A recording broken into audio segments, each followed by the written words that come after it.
again, we're back. It's the Hatening. It's Hoop. Can you hear my cat snoring in the background? I want to tell you guys a story today. One of the worst tripping experiences I ever had.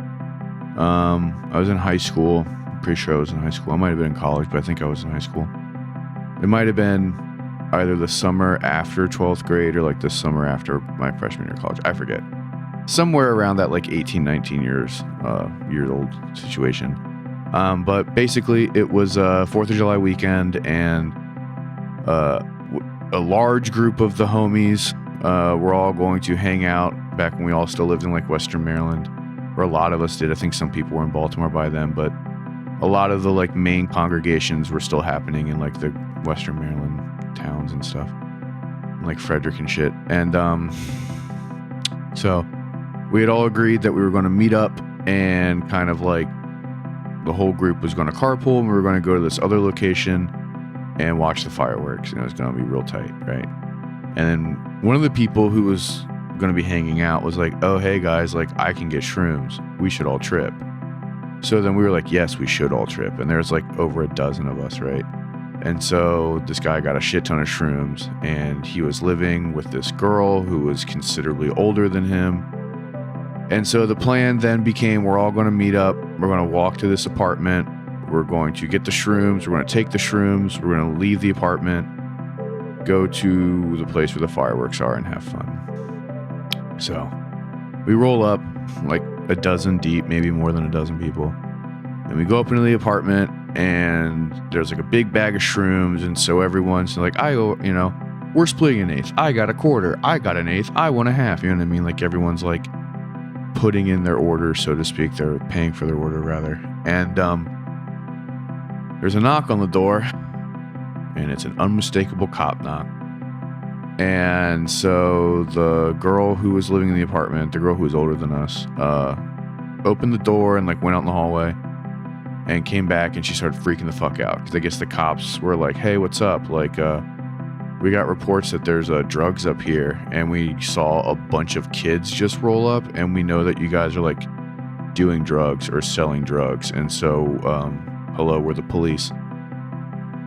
So she did the whole like, no, you can't come in without a warrant thing, right? Fine. So we're stuck in this fucking apartment, and some of us, including me, had already taken the shrooms. So anxiety's running high in the group at large, and we're all coming up on tripping, right? You know, a lot of like, oh my God, what did we just do type of thing. Like it was literally within like 5 or 10 minutes of taking not a heroic amount of shrooms, but probably like around an eighth, you know? And also like smoking a bunch of weed too. But so the girl who lives in the house, in the apartment, is like freaking the fuck out, right? And so all of us are kind of just like, what, dude, it's fine. Like, we'll eat the shrooms, we'll like flush the weed or smoke the weed. Like, it doesn't really, like, it's fine, dude. And then she's like, no, you don't fucking get it. And so then she like runs into her bedroom and then like takes out a bunch of like crack pipes and starts fucking breaking them and trying to flush them down the toilet. And then she's also just like taking out baggies of like coke or crack or maybe even meth. And we're like flushing that down the toilet too. So now we're like, oh, this is a lot sketchier than I was led to believe. And that, God damn it, like what the fuck? So again, over half a dozen, like 18, 19, 21, 20-year-olds in an apartment. There's like a girl who's in her late 20s, maybe early 30s. And then there's like cops outside of the apartment that are like, hey, we're going to wait until we get this warrant, and then we're going to come in, basically, right? So we could not leave. We were stuck in this apartment for probably like an hour, maybe 2 hours. I forget. It was a long time. Long enough to where we started tripping, right? So we're tripping in this apartment that we're like locked in. We can't smoke cigarettes inside. So if you did want to smoke, you had to go out on the back porch. And there were people in the apartment below us who obviously knew there were all these cops outside. So they're just like on their porch and like in the backyard of the apartment building, just like staring at us and openly being like, yeah, like, I don't know what the fuck these kids did, but there's like a bunch of kids and cops outside. So I guess they got to be raided. You know, it was very, very weird vibes. So we have to like occupy ourselves somehow. And I'm kind of just like roaming from like room to room, trying to like find somewhere to sit and somewhere to kind of like do whatever. And one of our friends was in there, and he was like into like real fucked up shit. You know, he was like a rotten.com type guy, you know what I'm saying? Like a something awful dude. And so he fucking got on the computer and turned on the BME Pain Olympics. And if you don't know what that is, it's like torture porn kind of. It's just like people like doing really fucked up things to their bodies, and specifically like their genitals, you know, like smacking their dick with a piece of wood with a nail in it, like crazy shit like that. You know what I mean? Just like crazy, fucked up, scarring shit. And he put it on the TV, put it on the computer screen, and like wouldn't turn it off and like turn the volume up, like because he wanted to like freak people out because he thought it was funny. It legitimately like did a lot of psychic damage to me, because it's like I was just like not in that room, but then could like hear it, and then everyone in the room be like kind of like freaking out. Some people were like giggling, like this is so fucked up, but then it's like I'm tripping also, so like I'm having a bad anxiety trip. And then it's just like I would hear like just terrible noises and hear terrible descriptions of things that were happening. It was honestly one of the worst things I've ever experienced, like drug wise, aside from like overdosing and my friends dying and stuff, you know. But so we were stuck in that apartment for, like I said, like an hour or two, and eventually like the cops just left. Like they legit just like went away.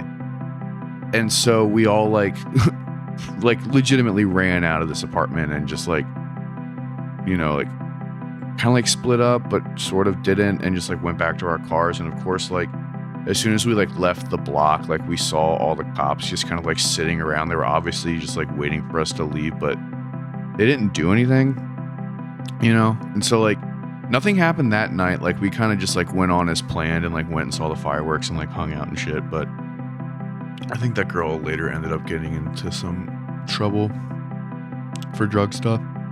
But that was a terrible, terrible night. That was a terrible day. And like I've tripped a lot since then, but that really, I mean, it scarred me, I guess. But it made me be more conscious of who I am with and what I'm doing when I'm tripping or doing drugs in general. Because bad trips are one of the worst things you can experience, and that was one of the worst times I've ever had, just between the police and the guy trolling with like the fucked up content on the computer, and like everyone freaking out, you know what I mean? Like the energy in the room was that of like panic and just like, my parents are going to kill me, I'm going to lose my scholarship, I can't go to jail, blah blah blah, like my life is over, like that kind of shit, you know what I mean? Not fun. And that's that. Thank you so much for listening. If you like the show, please like and subscribe. It means the world to Andrew and I. You know, give us a good review, tell your friends, all that stuff. But yeah, take care of yourself and the people around you, and don't forget to tell your friends you love them.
Hey, Andrew. Yes, Jesus again. I call you back. Okay, bye. Andrew, please delete that.